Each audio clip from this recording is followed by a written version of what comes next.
Hello everyone and welcome to Breezy Politics.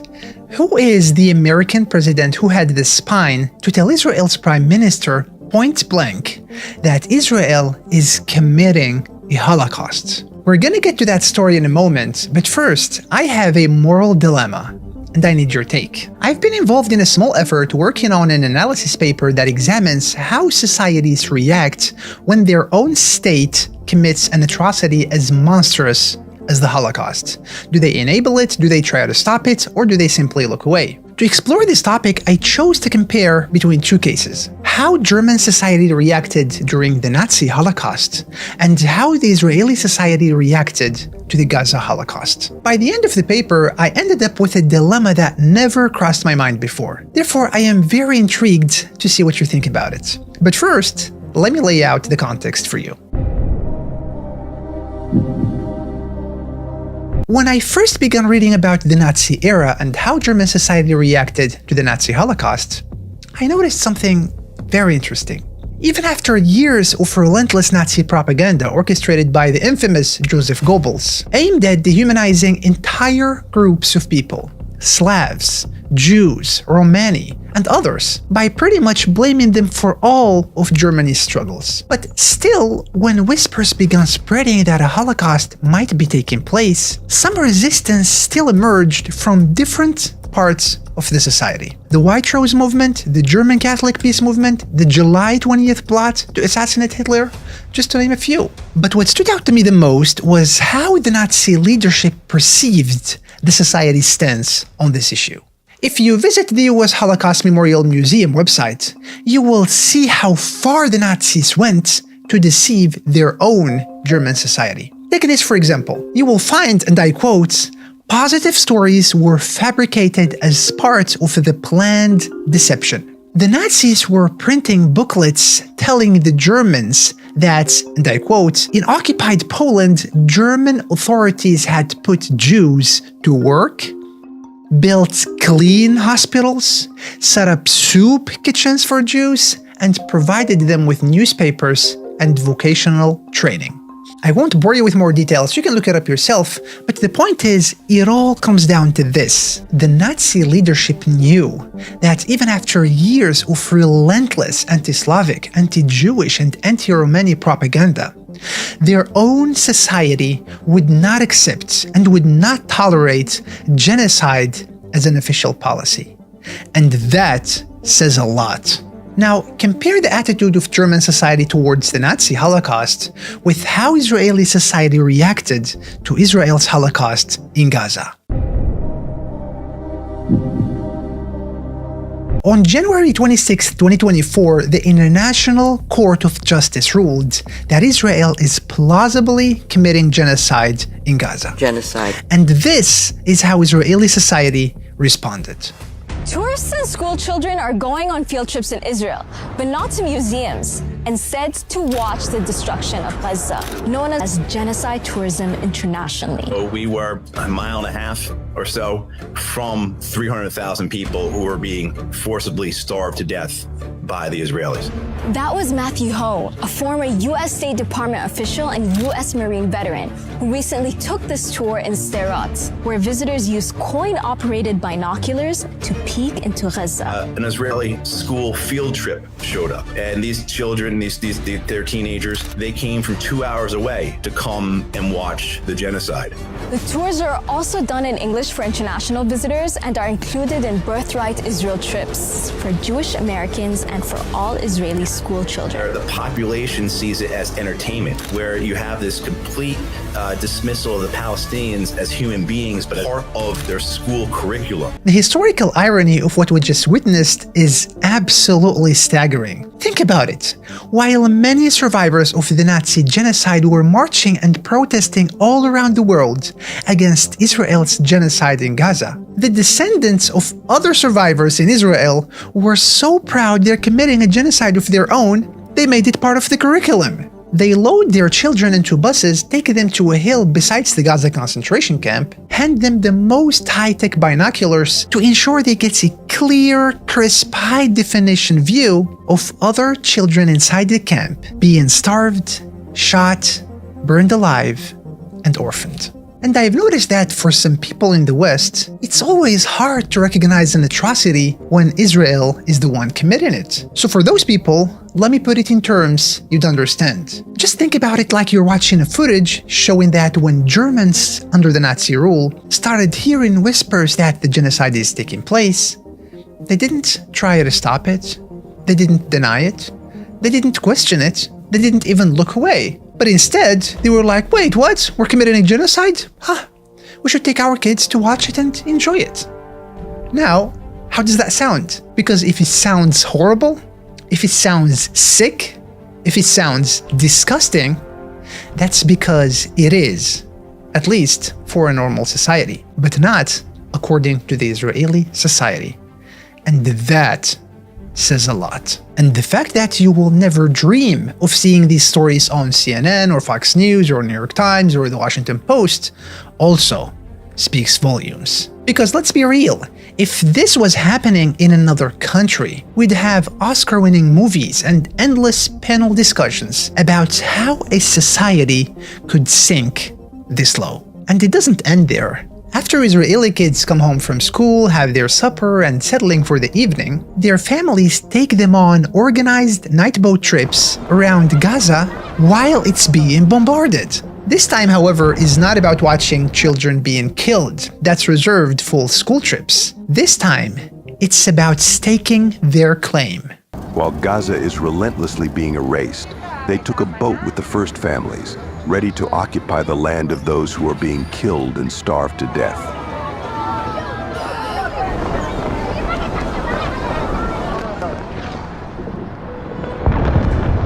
המטרה של גרעיני ההתיישבות להתקרב ככל האפשר לעזה, לראות את עזה כולה ולהבין שמעתה והלאה עזה תהיה כולה יהודית.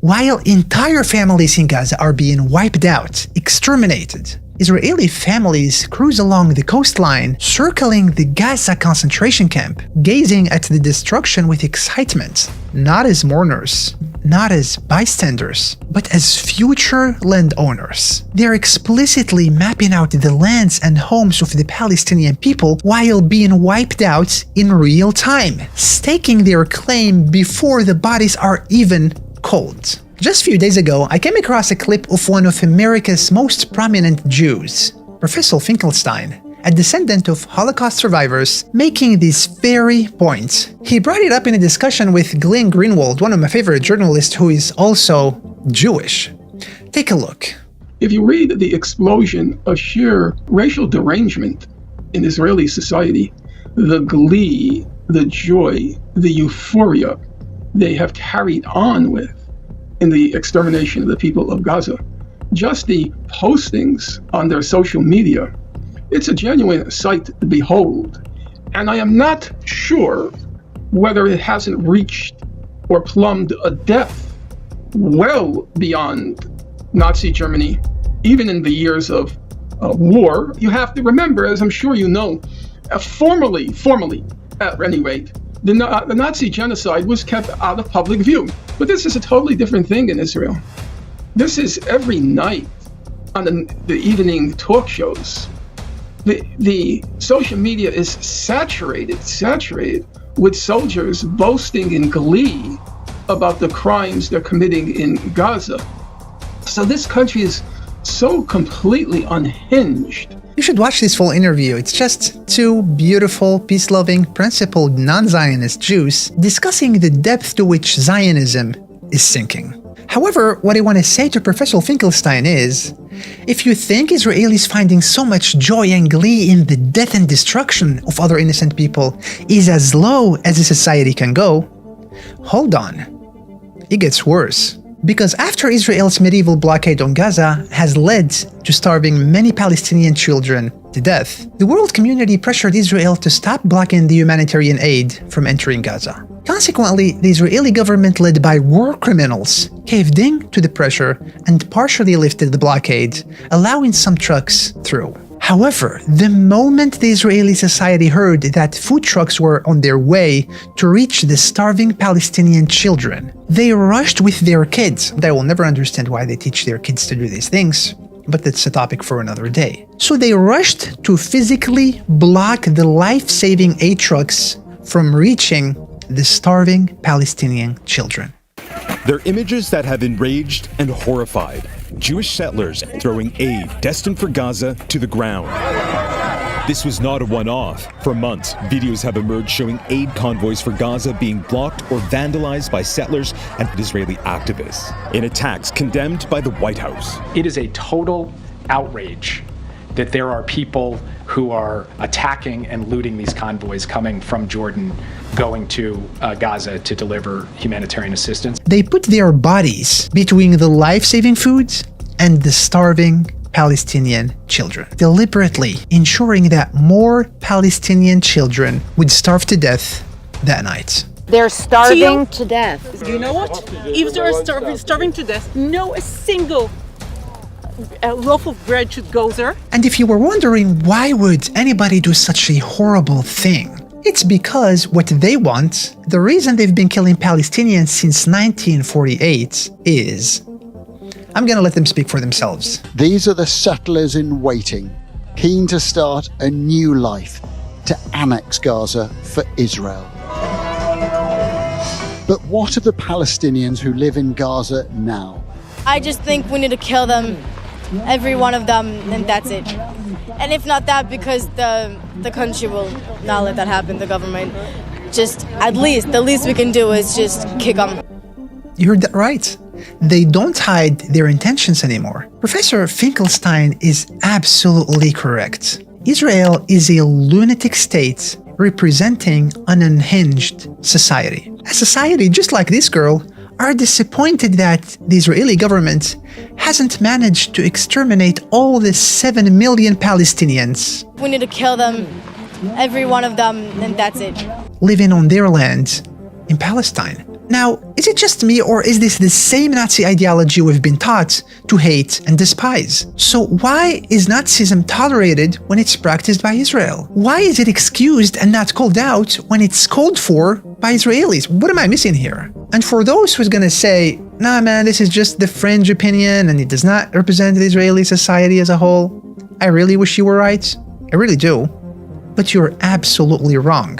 And here's why. When the whole world was marching and protesting the Holocaust in Gaza, Tel Aviv University conducted a poll asking the Israeli society if they thought the Israeli government was doing too much killing in Gaza. They euphemistically described it as too much firepower. So if Israel was using too much firepower in Gaza. And here's what they found. Almost 60% of Israelis believed that the military was using too little firepower. Not enough killing. 36.6% believed the level of killing was appropriate. And only 1% thought it was too much killing. Imagine, 99% of the Israeli society thinks that the collective punishment, the genocide, the killing and maiming of hundreds of thousands of innocent people, most of whom are women and children, was either not enough or appropriate. And that leads me to my moral dilemma. Which is not about comparing how Germany and Israeli societies reacted to the genocides of their states, because at this point, there is no comparison to be drawn. That question has already been answered. What I've been wrestling with, however, is something more disturbing and more unsettling. And that is, on a purely moral level, who is more evil? Who embodies the darkest and the purest form of evil? Is it the Israeli political and military machine, the one on trial for genocide? Or is it the Israeli society that didn't just cheer from the sidelines, didn't just found joy and excitement and entertainment in watching the worst crime possible against humanity? Genocide. But went out of its way to find practical means to physically participate in the extermination of the innocent occupied Palestinian people. I'm really interested in your take on this. I'll be reading through the comment section to see what you think about this dilemma. And before I wrap up, let's answer the opening question. The American president who told Israel's prime minister that Israel is committing a Holocaust was President Ronald Reagan, 41 years before October 7, 2023. On the morning of August 12, 1982, President Reagan received intelligence that the Israeli army in Lebanon was once again doing what it does best, killing women and children. Without hesitation, the president picked up the phone and called the Israeli Prime Minister Menachem Begin, demanding an immediate halt to the massacre. And then in no uncertain terms, he said, "Menachem, this is a Holocaust." Later on, President Reagan wrote in his diaries that he used the word Holocaust deliberately, accurately describing what was happening. He reflected that the defining image of that Israeli massacre in Lebanon would be a 7-month-old baby with its arm blown off. This story is for those who think history began on October 7th. Thank you for watching.